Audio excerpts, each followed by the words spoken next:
राज्यसभा में उन्होंने पारित करवाया है। अनफॉर्चुनेटली लोकसभा में वो पारित नहीं कर पाई। बाद में वाजपेयी जी की सरकार आई, उन्होंने भी मुझे लगता है कोशिश किया है, लेकिन हुआ नहीं। बाद में वापस जब sorry I got my chronology wrong, बाद में वापस जब कांग्रेस का सरकार आया 2010 में, मैडम सोनिया गांधी के एफर्ट से ये पास हुआ है बिल राज्यसभा में। लेकिन तब से लेके आज तक बिल्कुल कोल्ड स्टोरेज में पड़ा हुआ है। 2014 में जब नरेंद्र मोदी जी 2013 में कैंपेन कर रहे थे, उन्होंने पूरा देश के महिलाओं से वादा किया है और बाकायदा भारतीय जनता पार्टी के मैनिफेस्टो में भी उन्होंने लगाया कि हम महिला आरक्षण बिल लाएंगे 2014 में। और जब 2014 में वो 282 प्लस सीट से जीते थे, तब भी उन्होंने 5 साल इस बिल पे चुप्पी साधी है, बात नहीं किया है। वापस 2018 में इलेक्शन कैंपेन के टाइम पे उन्होंने वापस वादा किया।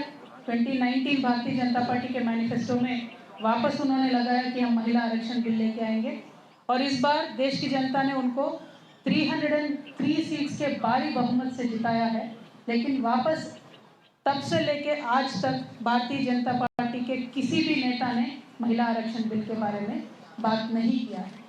ये बहुत ही दर्दनाक बात है, क्योंकि जिस तरीके से पूरा आज विश्व डेवलप हो रहा है, जिस तरीके से the world is progressing, only by taking women on the equal footing with main, वो हमारे देश में अनफॉर्चुनेटली हो नहीं पा रहा है। हम आज देश की प्रधानमंत्री जी से, देश की सारे दलों के नेताओं से, खासकर हमारी महिला जो राष्ट्रपति है द्रौपदी मैडम से हम रिक्वेस्ट करते हैं, विनती करते हैं कि आपके पास अभी भी मौका है। भारत सरकार के पास 2 लोकसभा सत्र चलने वाले हैं। इन दोनों लोकसभा सत्रों में कभी भी आपको कन्वीनियंट हो, आप महिला आरक्षण बिल लगाइए और पास करवाइए। हम क्यों अभी रिक्वेस्ट कर रहे हैं? क्योंकि यह गठबंधन का सरकार नहीं है, फुल मेजॉरिटी का सरकार है। 303 सीट्स भारतीय जनता पार्टी के पास है। और ये सरकार का जब आप थोड़ा हिस्ट्री उठा के देख लोगे, तो आधार बिल जब इनको पास करना था, आधार बिल को उन्होंने फाइनेंस बिल डिक्लेयर करके राज्यसभा को बाईपास करके भी उन्होंने पास किया। तो अगर वो चाहते हैं, मन से चाहते हैं, बीजेपी सरकार चाहती है, तो ज़रूर महिला आरक्षण बिल पारित करवा सकते हैं और एक हिस्टोरिकल मौका है महिलाओं के पास। तो मेरा विनती ये है, भारतीय जनता पार्टी की सरकार अभी जो है, आप इसमें पार्टी को ना देके सिर्फ और सिर्फ महिला को देके, सिर्फ और सिर्फ महिला की भागीदारी कैसे बढ़ाना है राजनीतिक व्यवस्था में, उसके बारे में सोचिए। क्योंकि हम ग्लोबल इंडिकेटर्स में अगर आप देखेंगे तो India is 148 out of 193 countries in terms of women representation. Parliament में आज 78 मेंबर्स है out of 543, which is 14.4%। Unfortunately it is very very less than the global average. हमारे पड़ोस का देश पाकिस्तान में 17% रिजर्वेशन है। बांग्लादेश में हमसे ज़्यादा, हिंदुस्तान से ज़्यादा रिप्रेजेंटेशन है महिलाओं का। I am not even talking about European countries, Brazil जहाँ पे 50% तक जा चुका है। हमारे नेबर्स में देखिए आप, इतनी खराब हालत हमारी महिलाओं की राजनीतिक रिप्रेजेंटेशन में है। तो हमारा रिक्वेस्ट है मोदी जी से और पूरे भारतीय जनता पार्टी से कि आप ये बिल को पारित करा दीजिए। हमने मार्च इस महीने के 2 मार्च को हमने हैदराबाद में पोस्टर रिलीज़ किया था कि हम महिला आरक्षण के बिल के लिए कल यानी मार्च 10 तारीख को हम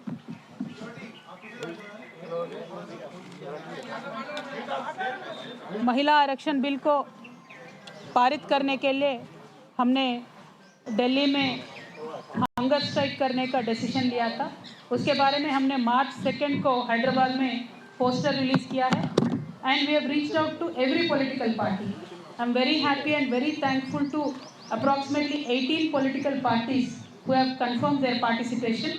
तो कल 10 बजे सुबह येचुरी साहब के हाथों से इनॉग्रेशन होगा। उसी समय प्रियंका चतुर्वेदी जी शिवसेना से भी आएंगे और लगातार दिन भर 18 पॉलिटिकल पार्टीज के रिप्रेजेंटेटिव्स इसमें आएंगे।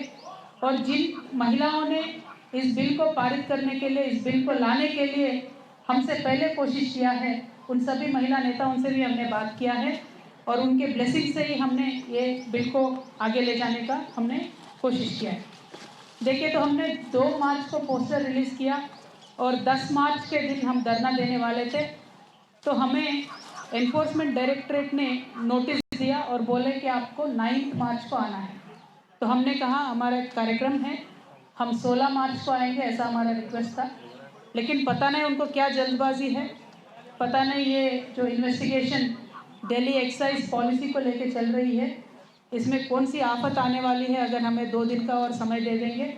उन्होंने कहा नहीं आपको आना ही है। हमने कहा 10 मार्च को हमारा धरना है भाई, तो 11 को आ जाएंगे, तो 11 को बोले। लेकिन इस बीच में जो ईडी का और हमारा कम्युनिकेशन हुआ था, इसका मुझे आप सबसे शेयर करना है। देखिए, जब भी एनफोर्समेंट डायरेक्टरेट और या किसी भी इन्वेस्टिगेटिव एजेंसी एक वुमेन सिटीजन को इंट्रोगेट करना चाहती है, तो एक फंडामेंटल राइट वुमेन का होता है कि वुमेन के घर पे आके इन्वेस्टिगेट करें। और पूरा इसका लॉ में हमें सपोर्ट है वुमेन के लिए। और बहुत सारे कोर्ट केसेस भी हैं जिनमें जजमेंट वुमेन के तरफ आए। तो हमने ईडी को बीच में रिक्वेस्ट किया कि 10 तारीख को बाकायदा, अगर 11 तारीख को आपको इन्वेस्टिगेट करना है हमारे घर पे आइए, अक्यूज किसी के साथ आपको इंट्रोगेट करवाना है तो उनको भी लेके आइए, घर में बैठ के इन्वेस्टिगेशन कर सकते हैं, क्योंकि लॉ हमें सपोर्ट करती है। उन्होंने कहा नहीं, आपको खुद चल के आना होगा। देखिए, मैं तो पॉलिटिकल लीडर हूँ, लकीली बाय गॉड्स ब्लेसिंग पूरा पार्टी हमारे साथ है, हमारे पास साधन है तो हम पहुँच सकते हैं। लेकिन मैं मीडिया मित्रों से ये पूछना चाहती हूँ, कई आम महिला किसी गांव में है, कुछ इन्वेस्टिगेशन चल रहा है, तो इतना हमने कोविड के दौर में देखा है कि वीडियो कॉन्फ्रेंस से मेडिसिन भी पहुंच सकता है, डायग्नोसिस भी हो सकता है, तो इंटरोगेशन क्यों नहीं हो सकता है वीडियो कॉन्फ्रेंस से। हम ज़रूर इस मुद्दे को टेकअप करेंगे। हिंदुस्तान में एक रेवोल्यूशनरी स्कीम आना चाहिए। व्हेन पुलिस और एनी डायरेक्टरेट और any agency wants to interrogate women, there should be a facility to be done by video conference. इसके लिए हम आगे भी जाएंगे, सुप्रीम कोर्ट में हर जगह भी जाएंगे। It is not about me, it is for every common women in this country. I want to take up this issue and we will further take up the issue. Now, when it comes to the original ED summon, we will completely side with them, support with them, because we understand the obligations of the government and the agencies. We will 100% support them. Today the question is, when we look at Telangana data, from last August, in fact from last June, Government of India has constantly been sending its agencies to Telangana. Now question is why? Because Telangana assembly polls are there in this November-December. So the modus operandi of BJP has been कि जहाँ भी election है वहाँ मोदी से पहले ED पहुँच जाता है। तो हमारे तेलंगाना में भी यही हुआ है। तकरीबन सारे बिजनेस हाउसेस पे, एक 500 प्लस बिजनेस हाउसेस पे आईटी रेड होता है। सीबीआई के रेड एक 100 होते हैं तेलंगाना के राज्य में। ईडी तो कम से कम 200 जगहों पे उन्होंने छापा मारा है। और एनआईए एजेंसी ने 500 to 600 मिनिमम लोगों को बुला के उनको डरा के धमका के अलग अलग तरीके का काम वहाँ पे चल रहा है।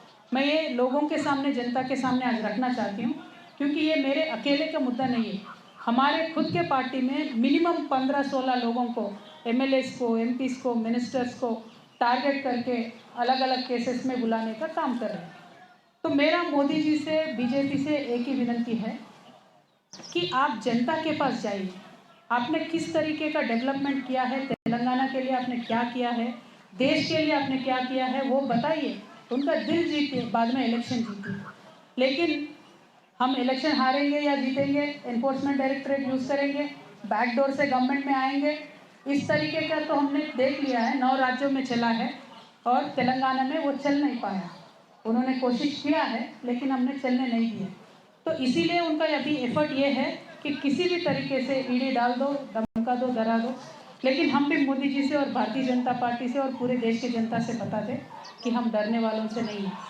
हम एक आंदोलन करके स्टेट को हासिल करके आज स्टेट में सरकार चला रहे हैं।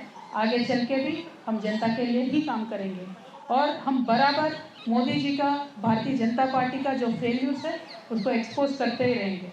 देखिए, मोदी जी ने 2022 तक बहुत वादे किए थे। उन्होंने जवान को फेल कर दिया, इस किसान को फेल कर दिया, युवाओं को फेल कर दिया। हर एक सेक्शन में वो सिर्फ और सिर्फ फेल्यूर हो और कुछ भी नहीं। देखिए, आज ईडी के डायरेक्टर है, उनको एक्सटेंशन पे एक्सटेंशन मिलता है, सेबी के डायरेक्टर है, उनको एक्सटेंशन मिलता है।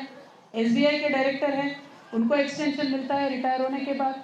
एलआईसी के डायरेक्टर है, उनको एक्सटेंशन मिलता है। क्यों मिल रहा है इनको? क्योंकि जहाँ ये बोलेंगे वहाँ वो जनता की पैसा निवेश करेंगे और बाकी ये जो एजेंसीज है वो जहाँ बोलेंगे वहाँ जाके काम करेंगे। तो मैं सिंपल सवाल भारतीय जनता पार्टी से पूछती हूँ, अग्निवीर में आप जो लोगों को, युवाओं को ले रहे हैं, उनको एक्सटेंशन दीजिए पहले। क्यों नहीं मिलेगा उनको एक्सटेंशन? क्यों ले रहे हो आप उनको 4 साल को? 4 साल के लिए उनको क्यों ले रहे? 4 साल के लिए आप उनको लोगे, ट्रेनिंग दोगे, बाद में रास्ते पे छोड़ दोगे क्या? या जैसे आपके भारतीय जनता पार्टी के नेता बोलते हैं, आपके ऑफिस में चौकीदार की नौकरी पर रखोगे? आर्मी कितना सेंटिमेंटली जुड़ता है देश के साथ, जनता के साथ, पूरा परिवार छोड़ के, जान पे खेल के आर्मी में रिक्रूटमेंट के लिए बच्चे आते हैं। तो मैं आज यहाँ से डिमांड करती हूँ मोदी जी से, आप 4 साल के लिए अग्निवीरों को ले रहे हो, उनका एक्सटेंशन दीजिए, परमानेंट कीजिए, क्योंकि आज भी आर्मी में 3.5 लाख वैकेंसीज है। तो मैं इतना ही पूछना चाहती हूँ मोदी जी से, आपके फेल्यूर्स को छुपाने के लिए आप जिन जिन राज्यों में इलेक्शन चल रहा है उन राज्यों में आप जाके सारे केसेस डाल रहे हो और हम ज़रूर इनको फेस करेंगे। देखिए, फ्रेंडली उनके जितने भी पॉलिटिकल पार्टीज होते हैं उन पे कोई रेड नहीं होता है। फ्रेंडली उनके जितने भी बिजनेस हाउसेस हैं उन पे कोई रेड नहीं होता है। उन सब के लिए तो 7 खून माफ़ हो जाते हैं। अब अदानी जी ले लीजिए, बाकी बहुत लोग हैं, उन पे तो कुछ नहीं होता है। और आज तो इतना चर्चा है पूरे देश भर में कि देश में डबल इंजन सरकार चल रहा है। और ये 2 इंजन कौन है देश में? एक इंजन प्रधानी है, दूसरा इंजन अदानी है। तो ये हालत आज देश में है। तो ये बच्चा बच्चा जान चुका है, जिस तरीके से मोदी जी अपने आप को क्लीन बताते थे, साफ बताते थे, वो है नहीं। और श्रीलंकन गवर्नमेंट भी यहाँ आके बोल के गया है कि अदानी जी के लिए आप, मोदी जी खुद जाके बोले हैं कि इनको प्रोजेक्ट देना है। तो इस तरीके के सब बात सामने आ रहे हैं। तो ये छुपाने के लिए आप विपक्षों पे ईडी का वार कर रहे हो, वो ठीक है, हम विपक्ष है, जेल लेंगे, हम पॉलिटिशियन हैं, लेकिन जनता पे जो महंगाई का आप वार कर रहे हो ना, वो ज़रूर आपको आगे इलेक्शन में रिजल्ट दिखाएगा। मोदी जी आप काम उस पर करिए। मेरा विनंती ये है भारतीय जनता पार्टी से, please work on reducing the prices, please work on giving more subsidies, please work on giving more jobs. What will you get out of torturing people like us? आप करिए, हम बात करेंगे, हम ज़रूर फेस करेंगे ईडी को। लेकिन आपके बीएल संतोष जी से भी बोलिए, ज़रा हमारे तेलंगाना में आके सिट के सामने पेश हो जाए, आंसर करें, क्वेश्चन आंसर करें। किस बात की डर है आप? हमने गलती नहीं किया, हम तो आ रहे हैं ईडी में, हम कल भी जाएंगे, आपको जो करना है करिए, जो लीगल कोर्स है, लीगल एक्शन है, हम पूरा आपसे कोऑपरेट करेंगे। लेकिन बीएल संतोष जी क्यों केस पे केस करके, दावे पे दावे करके, स्टे के ऊपर स्टे क्यों लेके आए? इस बात को ज़रा जनता गौर करके सोचे। मेरी जनता से एक ही रिक्वेस्ट है, जिस देश में गांधी जी पैदा हुए हैं उस देश में आज झूठ का राज चल रहा है। झूठ पे झूठ, झूठ पे झूठ, झूठ पे झूठ हमें बोला जा रहा है। जीडीपी के बारे में झूठ बोलते हैं, डेवलपमेंट के बारे में झूठ बोलते हैं, पार्लियामेंट के हाउस में खड़ा होकर प्रधानमंत्री झूठ बोलते हैं। क्या ये पॉलिटिक्स है? ऐसा पॉलिटिक्स चाहिए? पावर चाहिए तो जनता के पास जाओ भाई, जीतो उनका दिल। ये किस तरीके का पॉलिटिक्स है? हमें सहनशीलता का भी हद होती है। मैं भारत की जनता से इतना ही बोलना चाहती हूँ कि वन नेशन वन फ्रेंड का सरकार को आप मौका मत दीजिए। जो विपक्ष है उनके बात रखना चाहते हैं, ज़रा उनको मौका दीजिए। मुझे एक बहुत इंटरेस्टिंग किस्सा याद आ रहा है। महाभारत का युद्ध चल रहा होता है, दुर्योधन जा रहे होते हैं युद्ध में, तो अपने माता जी गांधारी के पास आते हैं और पूछते हैं, माता जी मैं तो संग्राम में जा रहा हूँ, मुझे आशीर्वाद दे दो। तो माता जी गांधारी बहुत एक अच्छी लेडी है, स्ट्रॉन्ग कैरेक्टर वाली लेडी है। तो दुर्योधन को जानती है दुर्योधन के तरफ गलत है, तो वो आशीर्वाद कैसे दे दे विजय होने की? तो वो एक आशीर्वाद ऐसा देती है, गांधारी माता बोलती है, ये तो धर्मः ततो जयः, यानी धर्म जिस तरफ है उसका जय हो। आज मैं भी वही बोलती हूँ, धर्म जिस तरफ है उसका ही विजय हो। देखिए, जेल में रखने से कृष्ण भगवान का पैदा होने से किसी ने रोक नहीं पाया। अज्ञातवास में रह के अर्जुन का तो शूरता कभी कम नहीं हुआ। वनवास में जाने के बाद भगवान श्री राम और भी स्ट्रांग हो गए, लोक कल्याण के लिए ही काम कर रहे थे। तो जब जब इस दुनिया में किसी को लगता है कि हम भगवान से पावरफुल है, हम इंसान नहीं हैं, हम सब कुछ कंट्रोल कर सकते हैं, सारे एजेंसीज को कंट्रोल कर सकते हैं, तब एक प्रिंसिपल ऑफ नेचुरल जस्टिस करके कुछ रहता है, प्राकृतिक न्याय, ज़रूर वो आगे आएगा। कल को बीजेपी के सरकार जिस तरह से तानाशाही कर रही है इस देश के साथ, पक्का वो न्याय आगे आएगा। तो मैं आज भी वही बोलती हूँ, हम ईडी में जाएंगे, वो आप जहाँ जहाँ बुलाएंगे कहीं वहाँ जाएंगे, क्योंकि हम मानते हैं कि हमारे साथ सत्य है, न्याय है, धर्म है। तो ये तो धर्म ततो जय, हमारे साथ भगवान है। Thank you so much. जय तेलंगाना, जय भारत।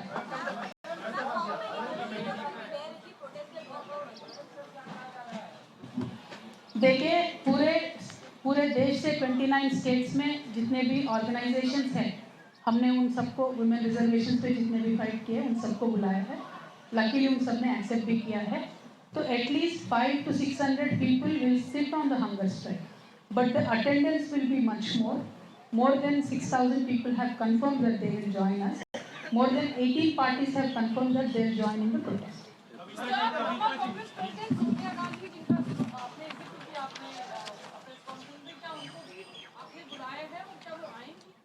मैम, सोनिया जी बहुत बड़े लीडर है, मैं तो छोटी एमएलसी हूँ, first time MP, second time MLC.